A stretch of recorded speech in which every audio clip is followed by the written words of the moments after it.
Setting up a process typically involves what's known as a logic model. Okay? A logic model basically is a series of if-then relationships. Okay? It's crucial that we know the desired circumstance. Okay? We're setting up a process which is basically a roadmap to get from the current circumstance to the desired circumstance. Now, what's our desired circumstance? Why is it important? By the way, we have to know the desired circumstance. We have to know the end goal before we even start. And probably the best example to give, I heard this from someone that I hold in very high esteem. The best example to give is a GPS. Okay, we're right now based in Florida, let's say. Okay, and we know we want to go to Kimball Hospital, but we don't know the direction. So what do? We buy a GPS. Okay, and we type in that we want to go from Florida, and because we don't know Kimball Hospital's address, we type in want to go from Florida to the state of New Jersey. Okay, so the GPS right now knows we're trying to get from Florida to New Jersey. Maybe we know the address that we're at right now, but we only know we want to get to New Jersey. The GPS can spit out a multitude of routes that we can go on. Okay, some of them might take 3 days. Some of them might take, let's say, some of them might take a year. Okay, because there are a lot of different places in New Jersey. If we know the final destination, we know the address of Kimball Hospital, and we put that address into the GPS, there's more of a likelihood that we'll wind up with a clear, concise, and time-saving route. So what do we have here? We have a desired circumstance, which is a goal, an end goal. We have the current circumstance, which is where we are right now. Say, for example, we're in Florida.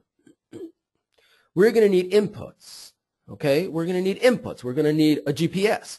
As a matter of fact, we'll need Kimball's exact address. Then we'll need outputs. Okay, outputs are the required tasks and activities, and what's going to be produced by using those inputs. In other words, if we put in XYZ, then we can have ABC activities, ABC tasks. We'll be able to produce ABC. So if we have A, then we have B. That's the if-then relationship from inputs to outputs. Outputs to outcomes. Outcomes are what are the results. If the outputs are ABC, the outcomes will be XYZ. An impact is what are the long-term results. Okay? Sometimes that might be the desired circumstance. Sometimes that might be, the impact might just be another stepping stone, another link in the model to get to the desired circumstance. But that's the logic model. Now let's take a look at this on a practical level, okay? Desired circumstance. Let's say that we're unhappy and unproductive, but we don't know why, okay? Let's take a look at the current circumstance. We know that we're unhappy and unproductive with a headache. Okay, so for this, just for the sake of an example, let's attribute the unhappiness and being unproductive to the fact that we have a headache. What inputs will we need? I'd say we would need, first of all, Tylenol and a cup of water. Those are the required resources. What tasks and activities, what outputs can we have and do we need? I'd say once we have the Tylenol and a cup of water, we can go ahead and engage in the tasks and activities and produce a consumption of Tylenol. Again, I understand this is, is a funny way of looking at it, but again, just for example's sake. What outcomes will we have if the outputs are that the Tylenol is consumed? The outcomes will be that the headache is gone. What impact will we have? We'll be happy and productive, which in our case is the desired circumstance. Okay? Now, again, we want to make sure, we want to make sure that we're not overdoing anything. The inputs are not overdone. The inputs aren't underdone. We know the end goal, the desired circumstance, is happy and productive, and we know the current circumstance. So when developing a logic model, you're going to think, we have to think like this. How many ways are there to get rid of a headache? Now, let me ask you guys, how many ways can you think of getting rid of a headache? Can you think of 1 way, 2 ways, 3 ways, 4 ways, or 5 ways?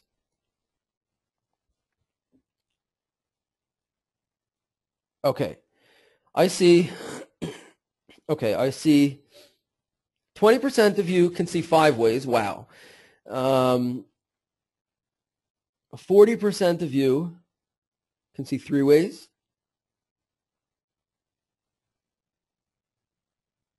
Okay, there we go. I'm sorry. 30% of you see 5 ways. 40% of you see 2 ways. And 30% of you see 1 way. Okay. Well, okay, that's interesting. Well, the 1 way that I know is Tylenol. I can think of, wow. Okay. Well, let's say you can think of 5 ways, okay? We can either we can have a pharmacy deliver the Tylenol. We can either make sure we stock up on Tylenol, that we have it all the time in the shelf. We can either lay down, take a drink of water, whatever it is. The bottom line that we're trying to accomplish is get to the desired circumstance based on where we are today. And the inputs that we need are going to, depending on how we plan on getting there, those are the inputs that we need.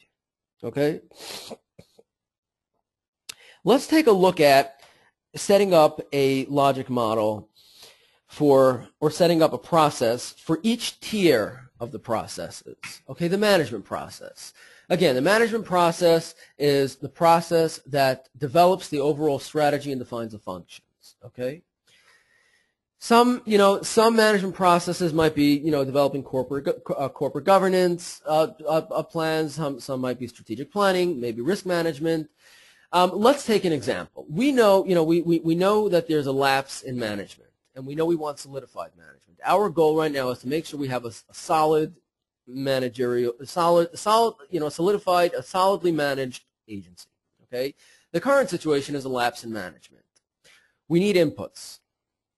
Right? Again, we need to make sure that we have the required resources. What are those resources? So I'd say we need all the department heads, and we need a facility to meet and discuss what problems might exist in current management.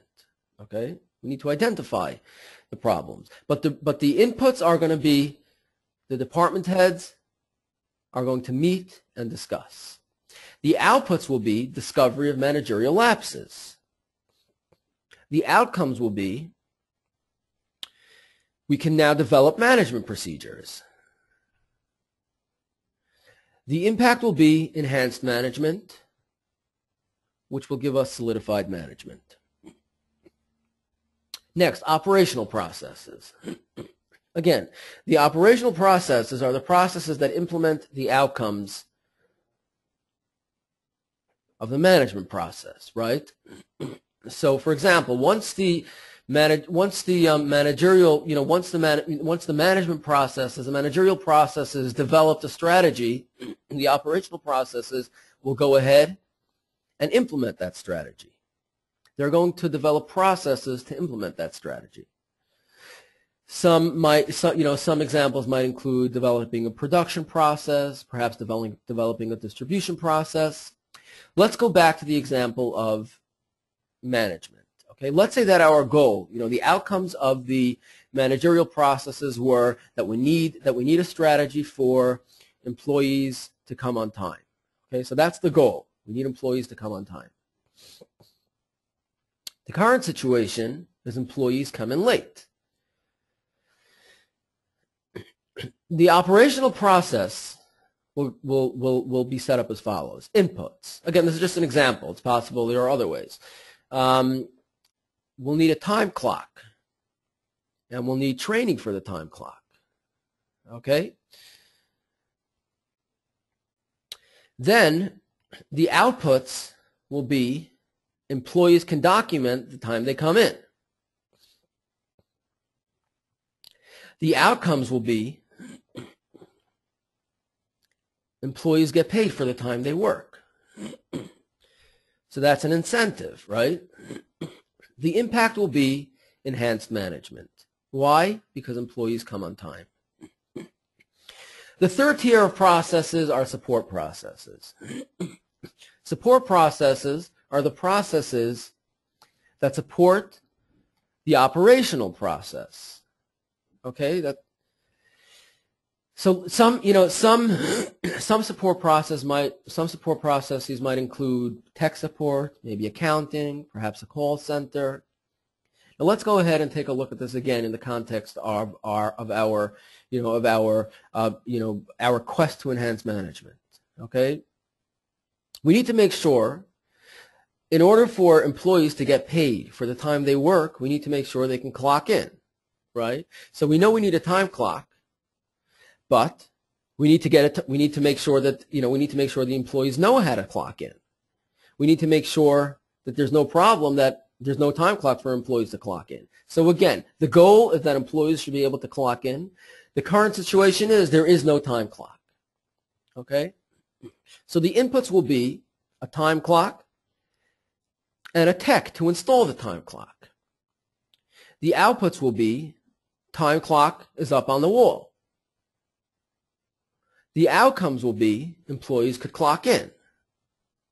The impact will be the time can be calculated. Okay?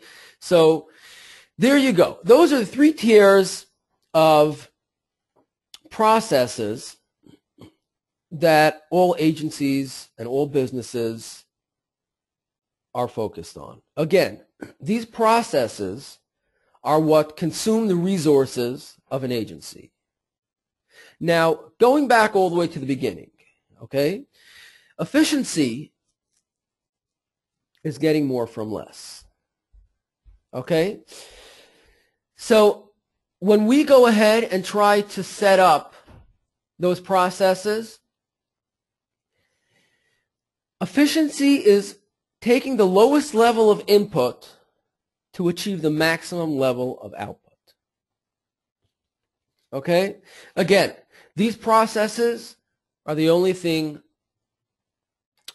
that are going to, these are the only things that are going to draw resources. These processes are the only things that are going to draw down on the resources that we have available. We need to make sure that we get to the goal with the lowest level of input. The least input we require for one process, the more input there is for another process. The least input we require for one process, the more value is added to the end consumer. Okay? Now, designing an efficient process. We see here, apparently, someone is trying to get photo ID. Okay, so what does he do? Very simple. We have a photocopy machine in the office. Let me go and put my face on the photocopy machine and let me copy it, right? Are there any other ways to do this? I want to throw the question out to you guys. Can you think of other ways to get photo ID? Yes or no? Okay, of course, right? 100%. Everybody knows that there are more conventional ways of getting photo ID. Okay, there we go, 100%. So everybody agrees. There we go. Okay. So let's take a look at some methods